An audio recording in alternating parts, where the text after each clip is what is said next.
today's guest, Matt Yates.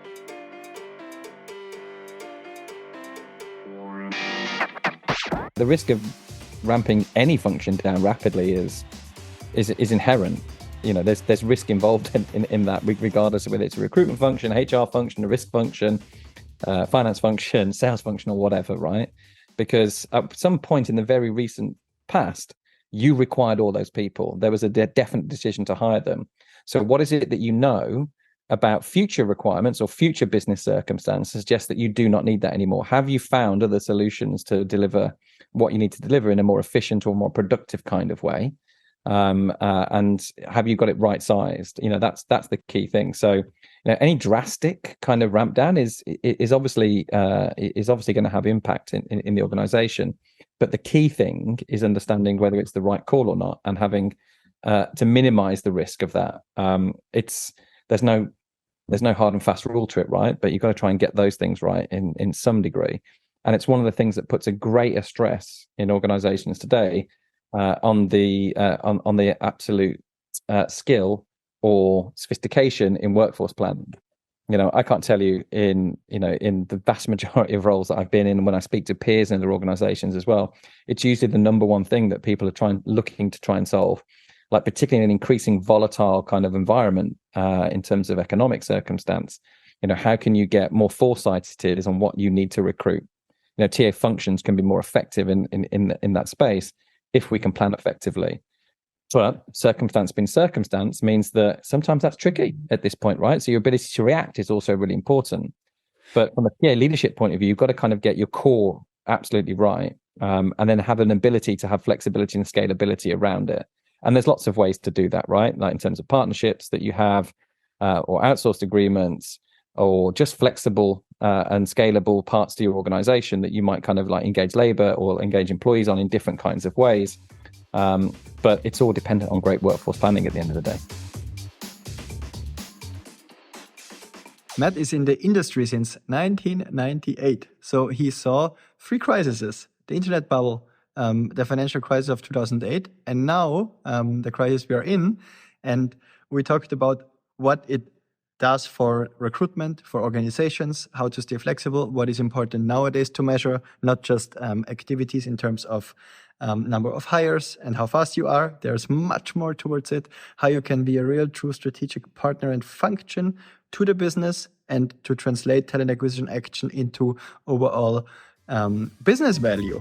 Then you can build trust, and then you can spend less time communicating and more time just getting shit done. Then I went home and thought about this sentence. We basically put it on the table. Hiring takes time. People are trained. How to objectively judge certain situations. It's very, very, very, very hard to change things. That was the learning. Entrepreneurs with empathy. To the people side. Hi, Matt. Finally, we speak after not long ago, because we had now some technical issues. Now we're sitting in here, and we met last week in Amsterdam at a conference, and it was really nice meeting you, and I'm happy that we can now do a podcast. Yeah, fantastic. It was great to see you last week, and more than happy to jump on the podcast today. So thanks for having me. Cool. So maybe let's start with a bit of an intro about yourself. Okay. Crikey, where do you want to start? So I've been in TA for next year is my 25th anniversary in talent acquisition. What feels like a lifetime, but has gone really, really quickly as well in lots of ways. So I'm currently the TA director for EMEA, Europe, Middle East and Africa region, for Uber. I've been with Uber based here in Amsterdam for the last 15 months. But previous to that, spent the entirety of my initial career working in talent acquisition in roles in the UK. But that also included global roles as well. So I've worked internationally, but always been based in the UK. So this is a new thing for me, being based in a new country and enjoying all the benefits of that. I started in TA in the 90s. Which always makes me seem incredibly old to people. I'm sure listeners will be feeling the same thing, that maybe they were still at school or maybe not born in 1998 or 99. But nonetheless, that's when I started in recruitment. And I started in technology recruitment back in that day. So working as lots of people do when they join the recruitment industry, working very much on the agency side. and focused on tech recruitment at that particular time, which was just a really fantastic space, and lots of things going on, and recruiting into the Y2K era, which was fascinating and fast paced and all the rest of it. So I started in technology recruitment on the agency side. I loved it. I thought it was great. I think it's such a fantastic industry, and it's a wonderful place to learn all sorts of things about recruitment, but also sharpen up skills around business acumen and understanding sales cycles and profit and loss, and where does TA make a real difference to organizations, because you're solving very real talent problems that someone's paying you to solve. So I loved all that stuff. But for me, I was I was interested about where that would take me over the course of a longer career, and I really wanted to explore some things that were more akin to an in-house role.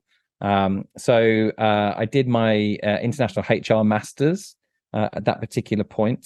And then went to work in-house.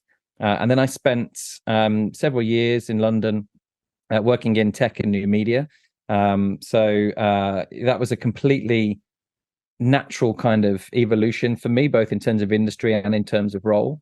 And then I started managing teams and getting kind of more involved in kind of developing and growing skills and abilities in other people in the TA function. And then as time went on, and as the industry kind of matured as well, building on newer parts to the recruitment function, less about the kind of linear, how many roles have we got and how can we fill them, to how can recruitment make a real impact from a competitive advantage or from a customer perspective, and understanding how that fits into, centrally fits into a business strategy. So I did a bunch of work in tech and new media companies. I was in lastminute.com back in the kind of the heyday of that of the organization, which was just fabulous and wonderful place to work. And then I eventually made a switch into financial services in the middle of the early 2000s, which was something that really interested me, and a completely different challenge and on a completely different scale. I actually went to work for Barclays Bank, and at that point, that was an organization that had I think at that time around about 120, 130,000 people in it globally. So a phenomenally different scale of business, and a tremendous amount of things to learn there around recruitment and business and all the rest of it. But of course, I went to work for Barclays, and then there was a small incident known as the financial crisis that then happened after about maybe about a year or two of being there, which was a phenomenally challenging period for any organization in financial services and beyond, but a really challenging period for recruitment as well, as we pivoted into not just hiring for the organization, but also then really wholeheartedly redeploying skills around the business to ensure that we kind of had maximum coverage for our business lines, and we're mitigating the impact of what was shrinking business units and restructuring and constant change in those environments. That was that was a real theme for us for a long period of time. So I kind of went through that. I then sort of progressed into kind of global roles and heading up recruitment functions. I did that for the corporate bank at Barclays. I did that, then moved on to Fidelity International, the asset management firm, which was just a wonderful place to work with some fantastic people, and experienced a lot there. And then went back into tech at that point, because that's kind of where my heart was, and did some work in the tech space. I then ended up following a chief people officer that I worked for in technology to another organization back in financial services. So I jumped back into FS and led the global TA function for Aberdeen, that used to be Standard Life and Aberdeen Asset Management, the merger. So Standard Life Aberdeen, which is a phenomenal kind of period of time, working with some great people again, and then back into technology and back into Uber. I got the call from the recruitment team about the role in Amsterdam, and it's one of those things, right? Like, even if you're really, really happy in your role, an opportunity comes your way, and if it's a company that is such a recognizable brand, that it's hard not to kind of take that call and at least kind of find out what it's all about. And what I found about here was that It was just a phenomenally ambitious and aspirational organization that's been through so much change for the better, and a tremendous amount of work to still be done for the organization, and just unlimited potential.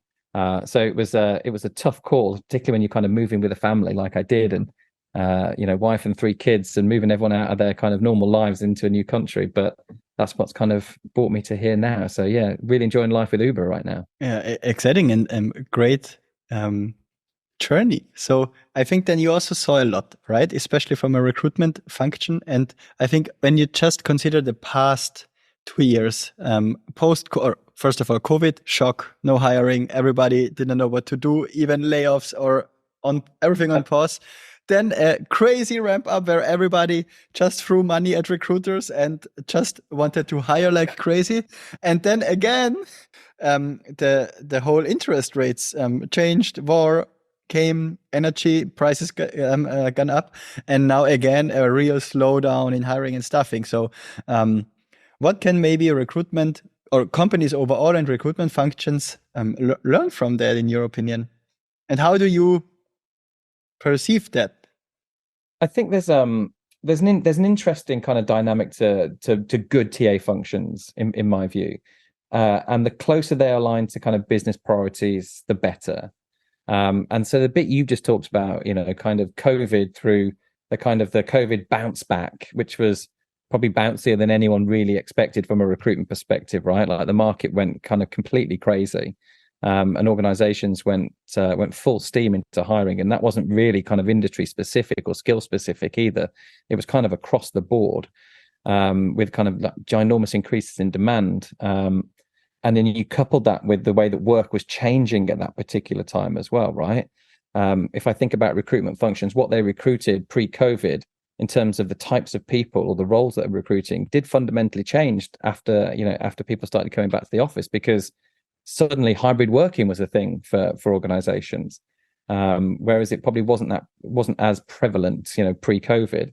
And organizations had kind of worked out that, yeah, we can have a much more dynamic and hybrid workforce, and it has a payoff for people and they really enjoy it, and we can be more efficient, and we can also give people real benefit in terms of work-life balance. So there was all this changing kind of elements to recruitment, and all the time you're doing that with, and we need more of it, and the market is incredibly competitive. If I think about just technology recruitment and the demand for coding skills and engineers, every organization was kind of was really going wholeheartedly into that. And then it gets kind of to the next period after that, where it's actually that many organizations potentially overhired, and then reductions start to come and more challenging economic circumstances. And, organizations tend to have 2 ginormous cost bases within them, right? They're either the people that work there or the real estate that they have. So you've got kind of like a real kind of peak and trough scenario in a very, very short space of time as well. And it kind of reminded me of what happened in 2007, 2008, with regards to organizations having to kind of pivot and change really, really quickly, and recruitment functions needing to kind of be adaptable and move with that really, really quickly. And I think the kind of the bounce back post-COVID, like a lot of people learned from kind of the challenging economic period in the kind of the back 2008 onwards, from for that kind of 2 or 3 years in particular, because a lot of recruitment functions, and certainly the one I was part of at that time as well, we weren't geared up to kind of be quick and adaptable and agile and nimble and change what we were doing and redeploy skills. That took a lot of shift and lift and a lot of work. So what we probably learned from that period meant that organizations or TA functions were able to kind of really, really adapt post-COVID, potentially to detriment, right? Because organizations got really good at hiring really, really quickly, and probably overhired, and then had to come back from that again. But the one thing that I think we take from that, either of those 2 periods, and particularly this kind of most recent one, is great recruitment functions or great TA functions are very, very aligned to what the business priorities actually are, and what the organization needs to do to gain either competitive advantage, or in some instances, and lots of organizations are in this space, where they just needed to survive, right? So having recruitment functions that are scalable and flexible, and less rigid and less linear than they kind of probably were in the past, is probably one of the biggest learns that I had. And in addition to that, it's thinking about the kind of the full suite of kind of value add from a TA function. Very, crikey, I've been around long enough. When I was kind of first started, recruitment function was measured on how many people it could hire and how quickly it could do it and how much it cost to do that. But there's so many other measures that we can bring to kind of the table, or kind of value pieces that we can kind of like really, really, really look at. That's interesting. What do you look at in terms of the value pieces? I mean, the two kind of like the two consistent pieces for me that kind of I do see variably kind of taken up on in other organizations is a real understanding and sophistication around candidate experience or hiring experience in general, which includes the kind of the hiring manager and also the recruiter's experience or the TA function as a whole experience. And then the other one's around quality of hire. For Uber, they're our North Stars, right? That's where we can really, really drive, business advantage or competitive advantage. In case you like my show, please subscribe. I would really appreciate it. An experience is a great one to think about in the concept of what that means to an organization. It means a lot from a branding perspective and a sentiment point of view, but particularly if you're a consumer-led organization, the impact on consumer is quite considerable. In an organization, in a tech business like Uber or any other for that matter, the application rates that you'll deal with will be north of 1 million applicants a year. It's a lot of people that have said they're interested. They think enough of you to then make an application to the organization.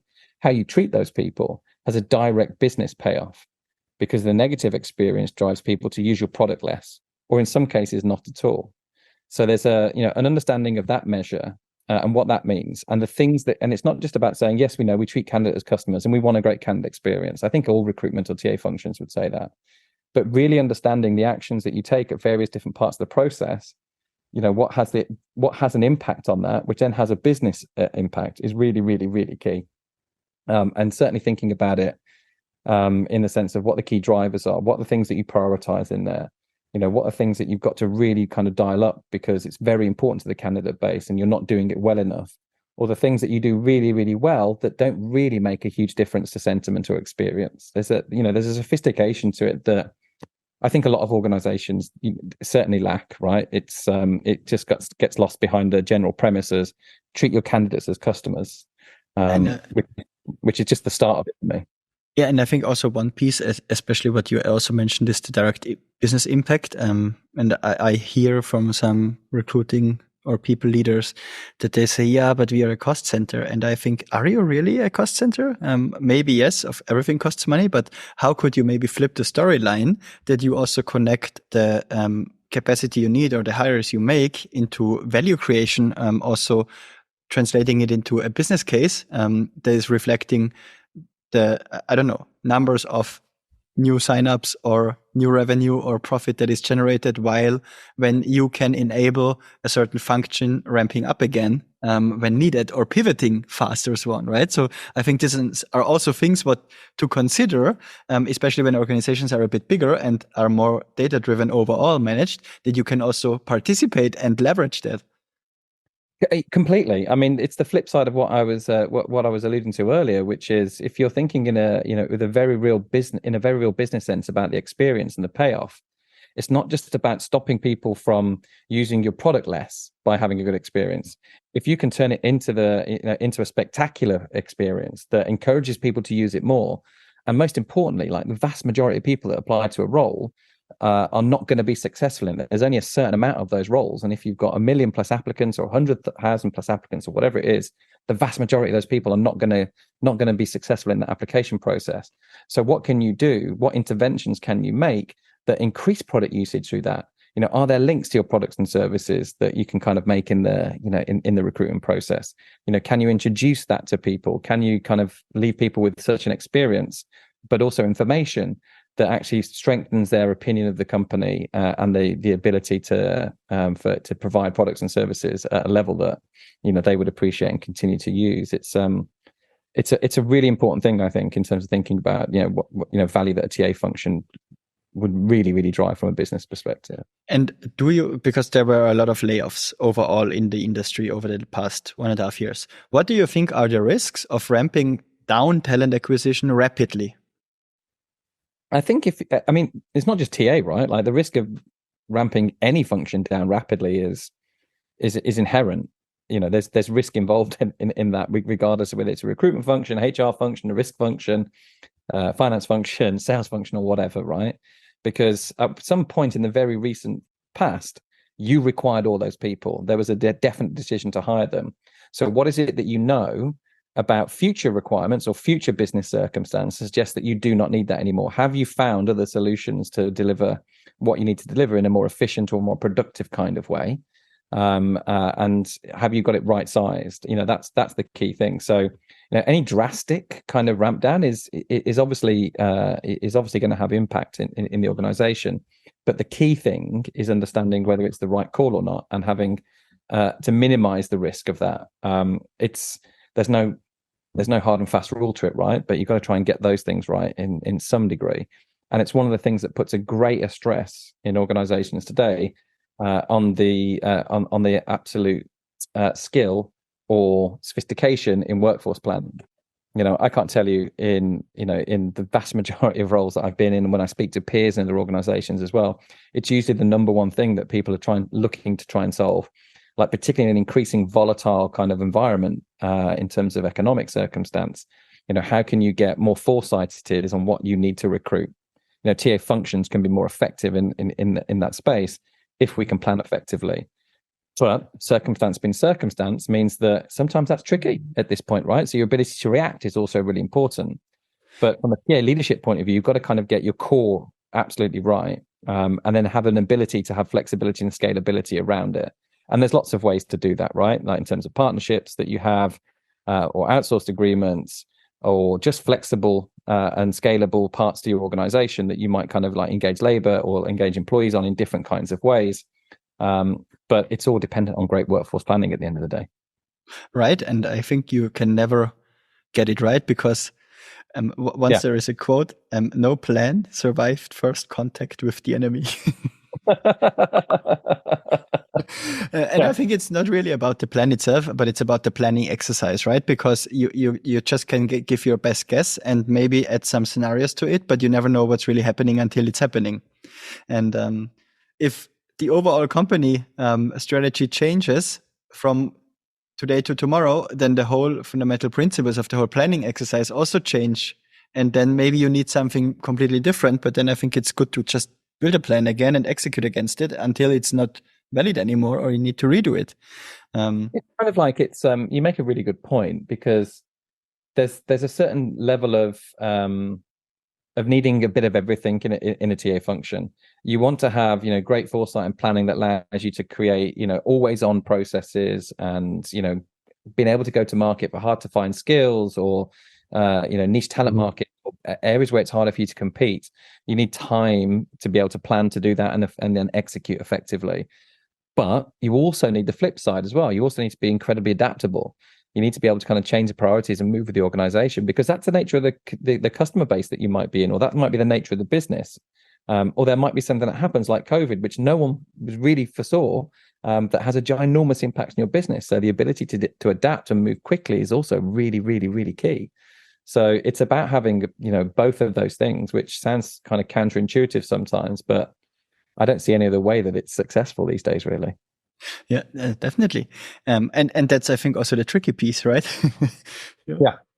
Yeah. I mean, it's tough. It's also historically, not the skill set that recruitment functions or TA functions have been the best at over the course of time. Stoic planning and kind of foresight and well managed projects with every I dotted and every T crossed is sometimes not the natural domain of the recruiter, or maybe it's just me, I don't know. But so it's not always been something that we've been fantastic at. But I find that great TA functions tend to have great people in it who are commercially minded, who can take good decisions, and then see them through to execution. That tends to be a real strength of functions that I've had the pleasure to be a part of anyway. Oh, cool, agreed. Next point, the whole regional aspect would interest me from your point of view and your experience, because EMEA is not small, right? Yeah. So what different aspects do you see, for instance, in hiring in countries like Germany, UK, the Netherlands, or any other region that comes to your mind? Well, I guess I'm fortunate, right? Because my EMEA remit in Uber is also coupled with a global remit for the delivery business. So I have the opportunity and the ability to look at our delivery business globally and see kind of what we're doing in all of our regions, and then work with leadership team for the delivery business, which encompass Uber Eats and various other different parts of that organization.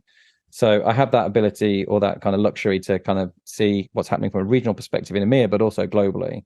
And then the vast majority of roles I did for the last 10 years or more, before I kind of came to, were all global roles. So, working across, most of the kind of European markets, as well as in APAC, as well as in the US, as well as in LATAM as well. So I've had that luxury over the course of career. It's an easy thing to kind of think about because the differences are what make it really interesting, and the differences in candidate dynamics and markets and business culture in particular are for me, one of the most interesting parts of doing a recruitment job, right? But it's the same premise that it has when you go into recruit one role or two roles. It's okay, what does the candidate market look like? What insight can I get from that? What does the skill requirements look like? What does the scarcity look like? How difficult is this going to be for me to recruit in this market? And what can I tell my business about the decisions they're making to hire this type of role in this type of location? So the thought process is the same. You're just looking to learn every single time. And maybe sometimes we can be a little bit too flippant with what that means. Because, say that you're a specialist in finance recruiting, and finance and the market, things do change, right? Like, say, if you're not kind of like listening and learning and connecting with people in those markets on a regular basis, and also understanding where you're pulling information and data from that allow you to kind of think about things slightly differently, then it's going to be a problem. So for me, the differences that you see are kind of endless, but if you're open to it and you're looking to find it out, then it's a really cool thing to do. It should be interesting, right? Definitely. And what do you find are some really difficult locations to hire into? It depends on the skill set, right? Like it depends on what you're looking for and what location. One skill set in one location is going to be easy, and then a completely different skill set in the same location is going to be difficult. We have a tremendous amount of differences in types of roles that we recruit for. But location wise, Uber we have a luxury at Uber. It's a well-regarded brand, and it's a well-known brand. So, it does open doors, and it does create an application flow as well in lots of ways. But that's not to say every market's easy for us, right? We have very difficult roles to recruit for. If I think about our customer operations as an example, we have, centers within certain countries, but we have to recruit specific language skills into those markets. So we might need 25 French speakers in Lisbon, or it's a market that, well, how do you understand how easy or how hard that would be to recruit unless you're in there doing it and you're doing the research and you're pulling the data from the right kind of places. So for me, it's fantastically interesting. But whenever things get more specific in locations where the candidate supply is scarce, and of course that makes it more difficult. But I'm yet to find it in 25 years where it's impossible. Like there is always a way to do it, if you plan effectively and if you take the right actions from a recruitment point of view. Yeah, I think exactly. You just need to really understand the problem and the situation, and then you get the right solution for it, right? Because there are always options. Completely, right? Completely. I think there's having that in lockstep with your business though is really, really key. Because you have to align expectations around some of these things. Like what's the difficulty we've got here? What's the scarcity? What's the time involved? What actions need to be created? And how do I manage those and deliver for an organization? So that is part of its plan. There's nothing worse than kind of like chasing your tail on something that needs to be delivered yesterday that could have been planned in a more effective way. If only you'd have been a little bit more cognizant of it. Yes. And with your scope and your also global exposure, how do you think market intelligence can be leveraged and should be designed that it's really adding also value for the organization from a recruiting perspective? Well, I think this is one of the key things that goes on in a really good TA function today. And I can remember a time when market intelligence was completely down to individual recruiters pulling it from their own activity, right? But we're lucky today. There are lots of different platforms and lots of different avenues to kind of develop great market insight. I think if you look at kind of some of the products on the market today, whether it's the stuff the main kind of things that come from LinkedIn on Insights or Talent Neuron, or the information that you can harness from your own TA function itself, right? I think the work that kind of sourcing functions do and recruiting functions do is constantly being live in the market. It's how do we kind of collate that, and how do we put that together? How do we create themes, and how do we create usable data that we can use to inform our actions in the next steps? So there's stuff that you can buy in for sure, and really, really worthwhile elements to kind of like harness. But you have to take that and do something with it, and you also have to give it your own spin and your own additions based on what your experience is. What one system tells me about census data or skill availability in the market, two organizations will experience that completely differently, depending on how attractive a brand they are, or what their proposition is, or what they're willing to pay, or whatever else. So one set of market data might not be specific to you as an organization. So it's really, really important to build on top of it with your own insights. And that's really important when you come to making kind of like compensation decisions or location strategy that you can impact from a business perspective. In case you have any feedback or anything you want to share with me, please send me an email on thomas@peoplewise.com or hit me up on LinkedIn. And in case you really enjoy the show, please subscribe. I would really appreciate it. So, I think TA functions have a lot to offer in this space from a business planning perspective, not only what they do when they come to recruit. Especially if you just count up the numbers, right? How many interviews are being done maybe every day, every week, or every month, or every quarter? Take the time frame by your function, right? The bigger it gets, the more powerful it gets.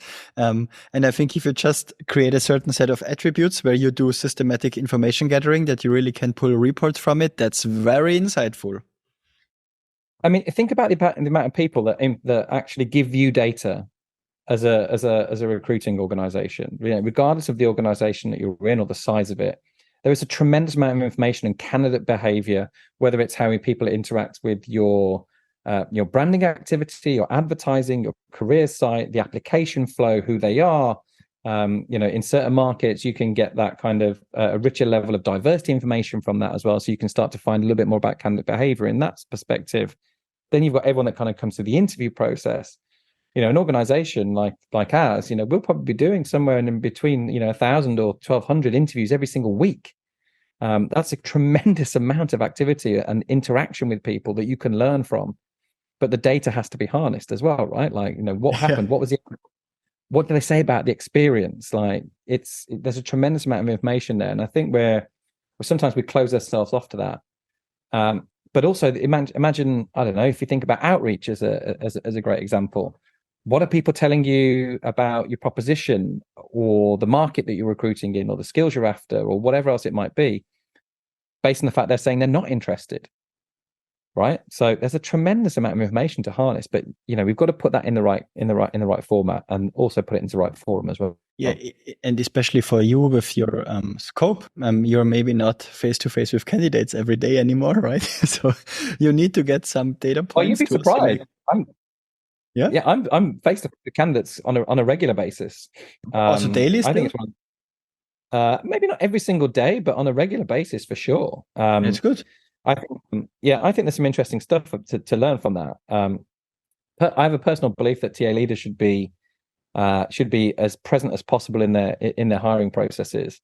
So, I was thinking only a week or so ago, I had lunch with a candidate. We were looking to relocate from one country to another, and I'd relocated. So it was a good thing for me to talk to the person about. So why not? I can give a personal experience and tell them, the good and the bad of what that process looks like when you're moving, with your family or whatever else. And I think we sometimes need to be as involved in that process as possible. It's one of the reasons, I see really good CEOs, and they want to speak to their customers. They want to get close to that. They want to understand it so that presence in them is part of the decision making.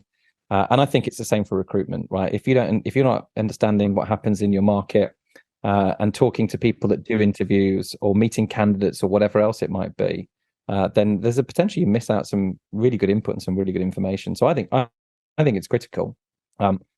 Maybe it's less common for people, particularly as you get to kind of enterprise level leadership in TA, because there's just so much other stuff going on.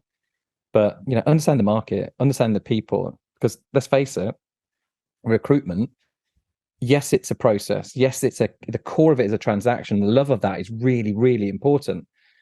But it is an entirely people-driven process. It's one person talking to another at some point, right? And someone making a personal decision about what they do with their life. Like, unless you're connected to that, I think you're missing a trick. I agree. And I think that's also very outstanding that you're still so engaged in that, because I think you can be trapped in a lot of admin processes or stuff that is there urgently, but you can maybe easily delegate or just automate or make sure that it's not coming up to you. And then you can design your time as a leader for the things that actually matter to you, right? And if that is something that is really mattering to you, you find the time for it. I think so. It's also about making sure, you connect the purpose of what you're trying to do. Like, we talk a lot about this in change all the time, right? Like how and the what of change, but very rarely connecting really on the right level with the why. It's one of the reasons that, at Uber, we do a week every year. So, and my function is part of it, where we connect directly with our customers or our consumers or our riders or our earners. It's an amazing thing for us to do, because you get a kind of sense of, okay, why are we doing what we do? Why is recruitment important to this organization? Like, what do people experience on the result of us recruiting people into this organization? And then the kind of the transmission of that into, and we want to still, and if we connect with our customers, we understand our business. We also want to connect that to our candidate proposition as well, right? So it's a great thing for my function and for me personally to do, because the more connection that I have, and I've sat with, recently in rooms of couriers and earners and people that use the platform, and to kind of like hear about the difference it makes to them, and why it's important and what they would love to see in the future. It's great food for thought when it comes about thinking in exactly the same way about how we interact with our candidates, because the two groups are not mutually exclusive. In a lot of instances, they'll be the same people. And that's been the same for me in other roles as well. Same for me when I was working in banking. A lot of the people we recruited would have been customers of that bank, or potential customers of that bank. It was the same when I was working in tech at a place like Last Minute. It's exactly the same premise. And I'd be surprised that ever changes, given that the majority of folks who work in this industry tend to be in commercial enterprises. Of course, that's not always the case. You might have kind of charity and not-for-profit, but generally speaking, understanding of the customer is key to understanding the candidate. I agree. And what do you think? How will the market now develop, or what are the levers of the market dynamics we're currently seeing, in your opinion? Because you already saw 2008, and maybe in the 90s or early 2000s, there was also something with the internet going on. Yeah, exactly. I don't know. I think I've got into recruitment at the wrong time. I spent 25 years riding various different international crises, but so maybe it's me. I don't know. I think your question is around like kind of what are the levers in candidate market. I think this is, right now, organizations are becoming more selective in terms of recruitment. I think that's key. And I think that's very real based on economic circumstance. And it's different for different businesses, of course. But I think most businesses are facing a question of scarcity right now. The needs and wants of an organization are changing. And if you think purely about, and I know it's glib because it's on probably everyone's lips every time I go to a conference and every time I kind of go to a roundtable or anything like that, everyone talks about the impact of machine learning and AI right now, but that is changing the nature of what we need to recruit. And there is a market with a ginormous scarcity of skill in it because it's so new. But that has happened over the course of the last 25 years of my experience as well. But we're definitely moving into an area of kind of like scarcity, I think. So I think that's something for organizations to really, really understand. The skills that you need are going to be, increasingly scarce in the market because, quite frankly, technology is changing around us. So that just creates a different dynamic. So what can how can you keep pace with that? How can you recruit and how can you retrain? So that's the first bit. I also notice a real changing dynamic around quality of hire. And I know that's controversial sometimes in terms of, the measures for that. But at its heart, I think there's a really interesting concept in here where I've noticed this, particularly over the last 5 years or so, that organizations are thinking more sensibly about the right types of people to hire into organizations, whereas historically, most organizations naturally and understandably have focused on the skills that you require. But organizations are more adaptive now and are more cognizant of thinking about the right types of people. I work with an amazing occupational psychologist at one of my previous organizations, who'd written, I think at the time, he'd written about 60 or 65 books on occupational psychology. So seemed to know a few things about it. So fascinating person to learn from. And what he said is like, look, it's going to boil down to two things, right? The first thing is, these people smart enough to do what you need them to do, and are they the right type of person? Like what personality type are they? And what do you need in your team? Or what do you need for that role? What don't you have? So you get a greater kind of output from your collective because you're missing that, that one type of person or a key kind of ability or something like that, or capability. So thinking like really, really sensibly about kind of molding recruitment processes that get to the nub of the matter around what is the type of person I'm looking to recruit, and are they able to do what I need them to do both now and tomorrow and in the future, so they can have an exceptional career experience, continue to grow, continue to learn, and continue to add value, because it's reciprocal. Organizations sometimes like fall into a little bit of arrogance when it comes to recruiting, in my view. It's like, well, we're the recruiting entity. You are the person who might be interested in a role, or we've convinced to be interested in a role. So that's how this relationship is going to work. But the whole thing should be way more reciprocal, right? Like an employment contract has two sides to it. And an employment experience has two sides to it, right? I'm going to do a bunch of stuff that's in the interest of the organization and its consumers and whatever else it might be. But I'm also looking for stuff back as well, right? So how does that piece work, and thinking about we get that right, so that we kind of hire the right types of people in and continue to grow and help them in their careers, rather than just thinking that that's just something they'll come in, hire a salesperson, they become a sales manager, then they can be a sales director and a sales leader, and they'll just do that. Maybe not, right? So being a little bit more thoughtful about that is a particularly useful thing, I think. I totally agree, Matt. It was really nice talking to you. We are already I at loved the end it. of the time, so I feel like we talked a lot this week, you and I as well, like either in person, on phone, on podcast. everything in person, then a short call, and now an episode. What's next? Who knows? Let's see what happens next week, mate. Yeah. So, who is a guest that I don't know yet, who I should interview as well? I tell you, well, it depends what you want, what kind of topics you'd love to cover. But yeah, I know a few people I think would be great. I think the psychologist, what you mentioned, this would be interesting also to listen to an episode with these insights. Yeah, I think if you can get him, it's going to cost you a lot of money. He's a seriously costly person to get on a podcast or a public speaking engagement. So that might be a bit tricky.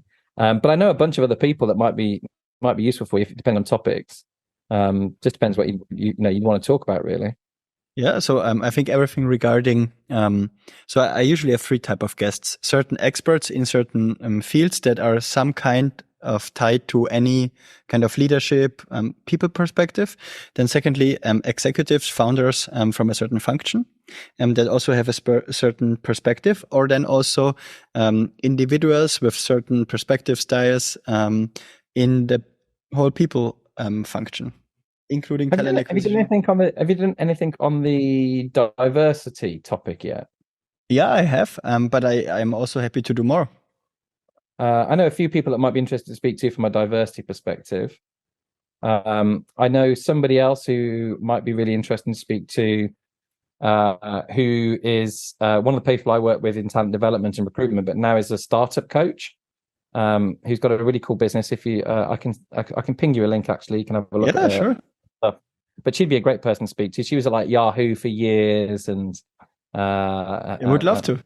Yeah, so you know that this is also the beauty of the podcast, that it's growing like this organically. Yeah. Well, I can definitely introduce you to a few people. So let me have a think, and I'll ping you a couple of details. Maybe introduce you to a couple of people. Cool. Thanks, Matt. It was really nice talking to you, and enjoy your weekend in Cologne. I will. Thank you so much. I'll see you soon.